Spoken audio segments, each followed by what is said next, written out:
박사님, 감사를 표현하고 싶은데도 성격상 어색해서 잘 표현 못하는 사람들이 있잖아요. 그러다 보니까 본의 아니게 또 오해도 받고 하는 그런 일이 생기곤 하는데요. 어떻게 표현하면 좋을지 방법을 좀 말씀해 주시기 바랍니다. 그러니까 좀처럼 감사하다, 뭐 속으로 느끼는지는 몰라도 이 표현을 잘 하진 않은데, 그러나 이제 우리가 감사하다 하는 말은 그냥 말로 하는 게 중요한 게 아니고 형식적으로 하는 게 아니고 정말 진지한 마음으로, 또 누가 보든지 저 사람이 정말 나한테 감사를 느끼겠구나 하는 그런 마음이 전달되도록 해야 됩니다. 네. 이 미국 갤럽 조사에 의하면은 미국 사람의 60%가 자기는 감사하다는 소리를 들어보지 못했다. 깜짝 놀랄 일 아닙니까? 미국 사람들은 말끝마다 감사합니다. 네. Thank you, 네. I'm sorry. 그 두 마디만 하면 미국 생활 할 수 있다는. 그런데도 불구하고 왜 60%가 라는 사람이 자기는 감사하다는 말을 들어본 적이 없다 하는 말은 미국 사람들이 너무 형식적으로 하는 겁니다. 이게 아주 진지하게 정말 고맙다는 인사를 하는 게 아니고, 그리고 우리 한국 사람들도 고맙다는 인사를 표현이 잘 안 되더라도 그냥 이렇게 손만 한번 잡아준다든가, 네. 또 자기 두 손을 이렇게 모아서 진심으로 고맙다는 표현을 한다든가, 뭐 그런 것들이 오히려 그냥 고맙네 하는 것보다는 좀 더 구체적으로 자네가 있어서 참 든든해서 좋다라든가, 네. 이 케네디 대통령도 그런 말을 했습니다.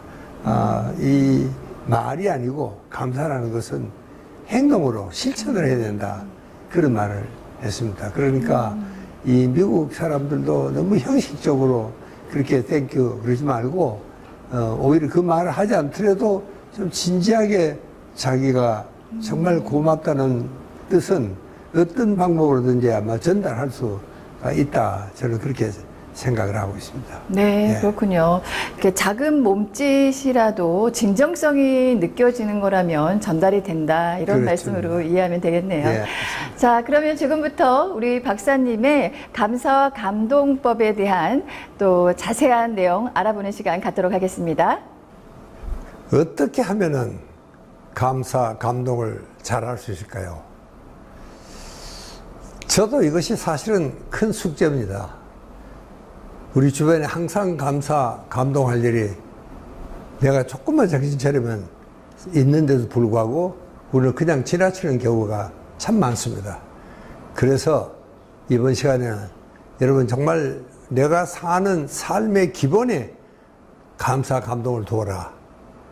이 많은 학자들이 그렇게 설명을 합니다. 산다는 그 기본에, 그 중심에 감사, 감동을 두어라. 그렇게 하기 위해서는 어느 정도의 학습과 연습이 필요하다. 이게 절로 되는 게 아니다, 이 말입니다. 우리가 조금 노력을 해야 됩니다. 그러니까 가령 감사할 일을 우리 주변에 일부러 의식적으로, 능동적으로 주의를 기울여서 찾아봐야 된다든가, 이런 것입니다. 그 다음에 한 가지는요, 학자들은 이 저항을 줄여라 하는 말을 많이 합니다. 예를 들면은, 저 녀석 만날 내 휴인을 보고 다니는데, 그거 내가 왜 칭찬하고 감사할 게 뭐가 있겠느냐. 말도 안 되는 소리다. 난 감사 못한다. 저는 그때 그런 이야기합니다. 야, 네가 뭐 예수나 왜 어떻게 그렇게 네 요긴하고 돌아다니는 것까지 감사할 줄 알아. 너는 감사 안 해도 된다. 다만 그 사람은 그게 전부가 아니라는 것도 네가 생각할 줄 알아야 된다. 너를 욕을 하고 다니지만 그게 그 사람의 전부는 아니야. 또 그 친구 때문에 참 좋은 아이디어를 내서 작년에 우리 회사 성적이 굉장히 올라갔다. 그거는 네가 감사를 할 줄 알아야 되는 거 아니냐. 이런 이야기를 합니다. 그러니까 감사는 어떻게 보면 위기를 타개하는 강력한 도구로 이렇게 쓰여질 수도 있습니다. 여러분 그렇게 생각한다면 정말 미운 사람한테도 내가 감사할 줄 아는 이런 설계가 생긴다는 겁니다. 그래서 감사는 문제의 해결사다. 그러니까 이 감사를 정말 생활화하고 습관화해야 된다. 내가 그러기 위해서는 노력과 연습이 필요하다 그랬죠. 그래서 감사를 하는 연습을 계속 해야 됩니다. 그래서 당신이라는 인간의 바탕의 중심에 감사를 두어라. 그런 이야기를 합니다. 그래서 감사야말로 실천과 연습이 키이다. 그렇게 이야기합니다. 어떤 사람은 좀 어색해서 못하겠다는 사람들도 드러는 있습니다. 그러니까 그럴 때는 그냥 뭐 참 이거 바쁜데 너 왔구나 하고 어깨라도 한번 뚝뚝 두드려 준다든가 그렇게 좀 표현을 간접적으로 할 수 있는 것도 저는 얼마든지 많다고 생각을 합니다. 이렇게 어떻게든 감사, 감동을 표현하는 연습을 잘 해야 됩니다. 그렇지 않으면은 이게 그만 어색해서 못하게 되는 이런 경우가 참 많아집니다. 감사, 감동은 꼭 다른 사람에게만 하는 것도 아닙니다. 사실은 뭐 오늘 이 날씨조차 오늘은 아침에 비가 오니까 야, 오늘 비가 와서 참 무디하고 참 좋다. 또 오늘은 보니까 날씨가 활짝 개어서 야, 날씨가 활짝 개니까 마음이 이렇게 개어서 좋다. 이렇게 비가 오면 비가 오는 대로 좋고 눈이 오면 눈이 오는 대로 좋고 또 여러분 정말 새벽의 여명 정말 기분 좋습니다. 왼종일이 밝고 긍정적이고 정말 감사와 감동이 사방에 널려 있다는 걸 우리가 볼 수가 있습니다. 그러니까 일상생활에서도 남의 흉을 보거나 그러지 말고 정말 감사, 감동을 하는 이런 습관을 정말 우리가 들일 필요가 있습니다. 그러니까 우리는 정말 이 주변에 참 많은 감사, 감동거리를 우리는 경험을 하고 있지만 별로 신경을 쓰지 않습니다. 그러나 여러분, 우리가 정말 진실한 사람을 만날 때, 우리가 영화에도 그렇지 않습니까? 정말 참 진실한 사랑을 정말 우리가 볼 때는 아주 감동적인 그런 사랑을 우리가 볼 수도 있습니다. 그 다음에 아주 착한 사람이 있습니다. 원래 생각하면 세상에 저렇게 착해가지고 어떻게 밥을 먹고 살겠나 하는 사람도 있죠. 또 아름다움, 여러분 아름다운 사람도 정말 감동을 줍니다. 저는 이제 참 나이가 들어서 그런지 몰라도 이 길에 이래 가다가도 정말 아름다운 사람, 남자든 여자든 멋있는 사람을 보면은 아, 참 기분이 좋다 이런 생각을 하게 됩니다. 그게 아름다움을 만나는, 그게 뭐 사람이든 자연이든 아니면 좀 예술 작품이든 어떤지 우리가 아름다움을 만날 때는 감사, 감동을 하게 이렇게 되었습니다. 그러니까 어떻게 보면은 우리 인간은 저런 진선미에 대해서는 어떤 본질적으로 어떤 영혼의 울림이 온다. 저는 그런 생각을 하고 있습니다. 그 다음에는요, 우리 아이들은 왼종일 호기심 덩어리입니다. 모든 게, 그게 아이들이 한참 클 때 보면 계속 물어요. 저거는 왜 저러냐, 왜 그러냐, 왜 그러냐, 왜. 그래서 참 엄마, 아빠를 아주 귀찮게 혹은 또 때로는 좀 어이없게 만들 때도 있지만 아이들은 모든 게 신기합니다. 처음 보는 거니까. 그렇게 신기하면은 아이들에게는 항상 가슴 벅찬 감동의 연속입니다. 모든 것이 신기하고 신선하고 그렇게 뭔가를 새로 하면 경험도 해보고 싶고 밖에도 나가보고 싶고 그래서 아이들은 이렇게 성장을 하는 큰 계기가 바로 이런 신선하고 신기함에 대한 이런 갈망이 이렇게 만들 수 있습니다. 근데 불행히도 이 어른이 되면 이 모든 게 다 경험을 했으니까 뭐 모든 게 시큰둥합니다. 뭐 별 감동이 없어요. 뭐 저 석양도 뭐 하루 이틀 봤나요? 뭐 그런저런 생각하면은 별로 감동이 없습니다. 그게 새로운 게 없으니까 그 당연 심리에 빠지고 이렇게 이 미지라는 것을 그걸 뭐 일부러 고생해 가면서 뭐 할 게 있느냐. 여러분 이런 사람들에게 저는요 꼭 여행을 떠나라고 저는 추천합니다. 여행은요 이 낯선 데를 가는 거죠. 그러면 이제 낯선 거리, 낯선 식당 모든 게 낯섭니다. 그러면 정말 신기하지 않을 수가 없죠. 그런 데 가보면은 완전히 새로운 신기한 이런 생각에서 가슴이 아주 흥분이 오고 뜁니다.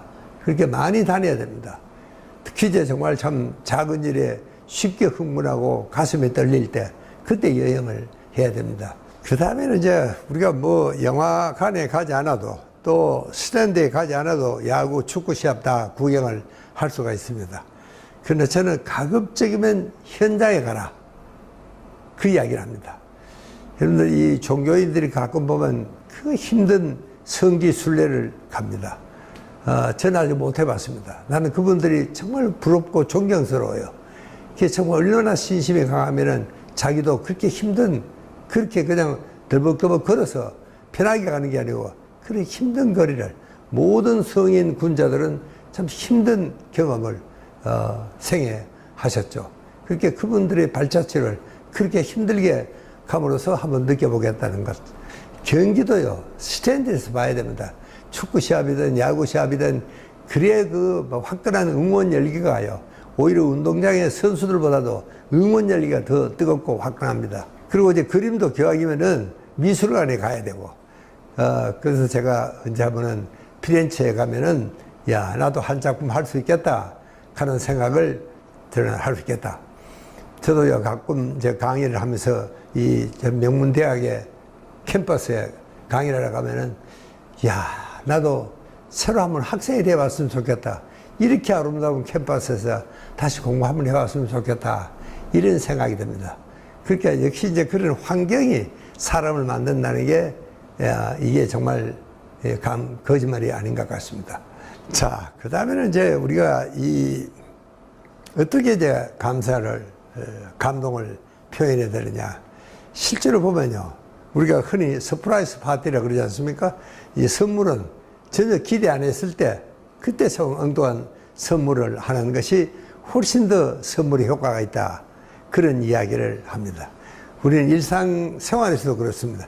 전혀 기대하지 않았던 팀이 이겼을 때 그때는 정말 참 굉장히 감동을 하게 이렇게 돼 있죠.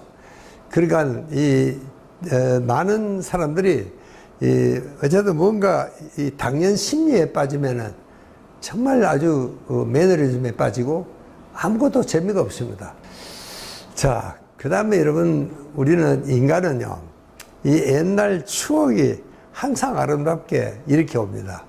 왜냐면은 우리 기억의 창고는요, 내가 기억했던 것이 그대로 창고에 남아있지는 않습니다. 내가 때로는 굉장히 쓰리고 아픈 기억입니다. 실현을 당했을 때.